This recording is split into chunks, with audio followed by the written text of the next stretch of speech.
Welcome back to part 3 of our coverage of the Premier League from the National Balmoral Championships. We're going to go over to Avril now, where she catches up with Dean and finds out his views on the track today. What do you think of the course now that you've walked it? I think it's demanded enough. A couple of the places where it's going to take a good bit of jumping. I think there's quite a square oxer here going away from the gate. It's going to take a bit of minding. And fence 3AB, I think it's a long way up to it. It's quite open. I think it'll be catchy as well. And time allowed, I'd say, will be tight enough as well. Do you think it suits your horse? Yeah, he likes a good big ring. He's been consistently been very good in this ring so far this year. So yeah. So we've heard what Dean thinks of the track. Let's see what he makes of it. Dean riding FALCO van SPIEVELD. This one by Toulon. Dean is one of our younger riders. And super measured riding from Dean. Just lands up the pace a bit, gives himself a nice wide turn, coming away from the pocket.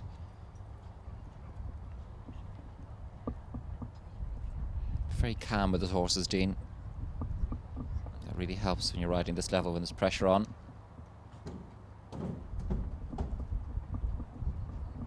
Into the combination. This has caused a problem for some, but not for, oh, just I spoke too soon. Last part of the combination, carrying the 4 faults. On to fence 8. In fact, Dean manages to keep to the 4 faults. So we're going to leave him there. 4 faults at time 77.35, and hopefully we'll see him in the jump-off round as we move on to Catherine Thornton. And she's riding DERRYINVER Luxury CRUZ. Catherine not in the top 10 on the leaderboard, but could well end up there if she does good today.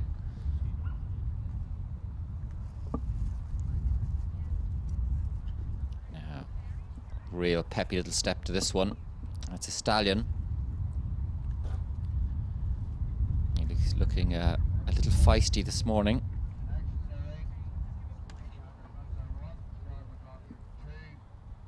Ooh, well ridden, Catherine.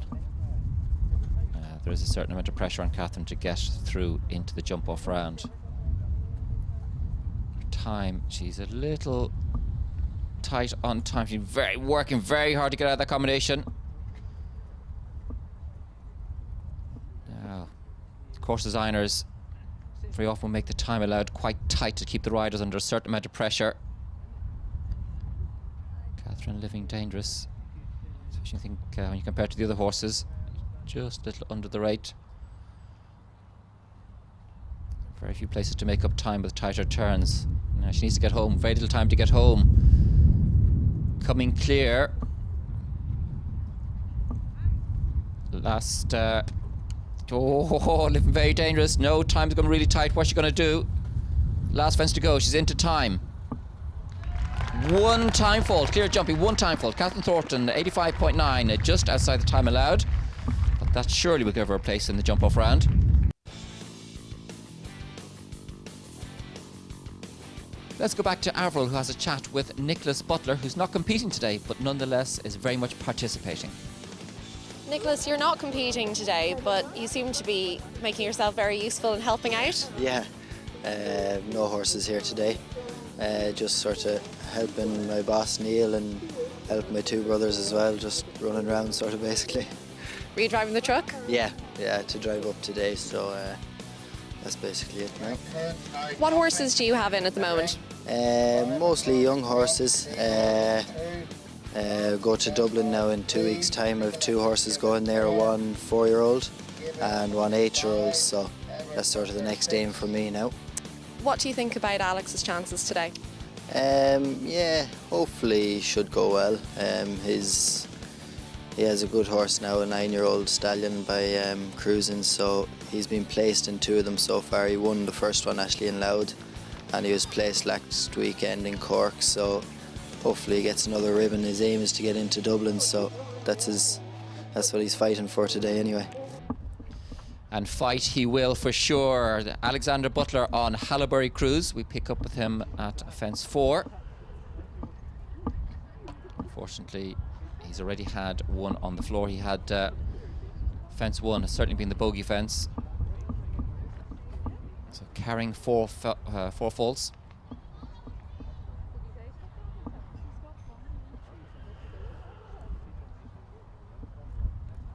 Great shot from behind. HALLOWBERRY CRUZ really getting up in the air.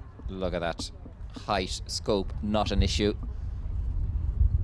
Alexander taking the tighter line. He's aware of his 4 faults. Tightens the triple bar. Steadies the stallion back into the double. Coming down to the last, carrying 4. Quite a shortage of clear rounds. So 4 faults could get him in. Yes, he keeps it to the 4 faults on a time of 72.21.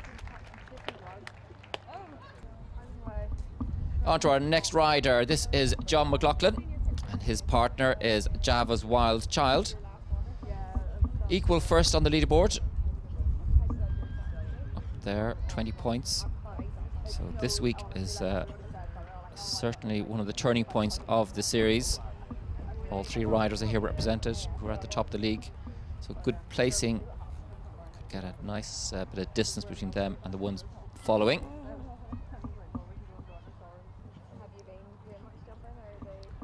John is not a professional rider. This is his hobby, but one he's very serious about. Certainly Java's Wild Child.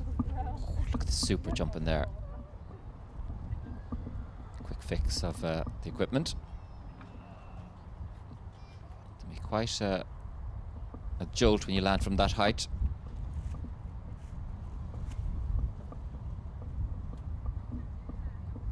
Now, doing superbly, coming clear down the last line. This is a tricky last line. Steadies him right, whoa, brings him back. Is it too far back? No, it's not. Well measured into the double. Coming clear. Very short and clear rounds. Will this be another one? Yes, it is. Super score, clear all the way. Each week we have a feature interview, and this week I will catch us up with John McLaughlin. John, a really strong course today. You must be absolutely delighted with your horse. Yeah, still trying to catch my breath, but he jumped fantastic. Probably the biggest round we've jumped this year. So it's a long track and it was a big test, and yeah, absolutely delighted, yeah. He's been very consistent for you all season. Yeah, probably a bit unexpected to have, you know, so much consistency at this level. It wasn't totally expected, but he just started off really well in Dundalk, and he was double clear there and just kept his form all the way, and hopefully keeps going for a while longer. And tell us about your day job, because I understand this isn't your full-time. I've completely forgotten about my day job at the moment, and my head's blown with this round here. So yeah, I'm a GP full-time in Derry, and I've always competed and show jumped and that, so just do the horses in the evenings. And I suppose the thing is, I'm lucky to have such a special animal that's capable at this level and capable of jumping without so much training. He doesn't take much during the week, you know. Do you find it difficult keeping up with people that have a string of Grand Prix horses and do it as their full-time job? Yeah, it's not easy. Same answer, you know. If you think about that too much, you can kind of spit yourself out of it. It's just, he's so good, so careful. He's very scopy. He can forgive an occasional mistake. So when you get him in the ring, like he's on your side, and it's working well so far. How long have you been jumping at Grand Prix level? Probably 2 or 3 years. Just the last couple of years, maybe regularly, you know. But not just the last 3 years, really, I would say. You must be pretty pleased with your season so far with the Premier Series. Yeah, delighted. Just hopefully now we can get a few points today and you know, consolidate our position in the leaderboard, and if we were really lucky, might get into Dublin, you know. You are normally pretty fast in the jump off. Will it be the same today, do you think? He's naturally quick, that's for sure. You know, if you ride a normal round, he'd be quick anyway. So given the situation, I'll probably just look at the jump off and aim for a clear round. I'll not try and do anything crazy, you know. Now on to our man who's won the last 2 legs of the Premier Series. This is Daniel Coyle riding the stallion ZUIDAM.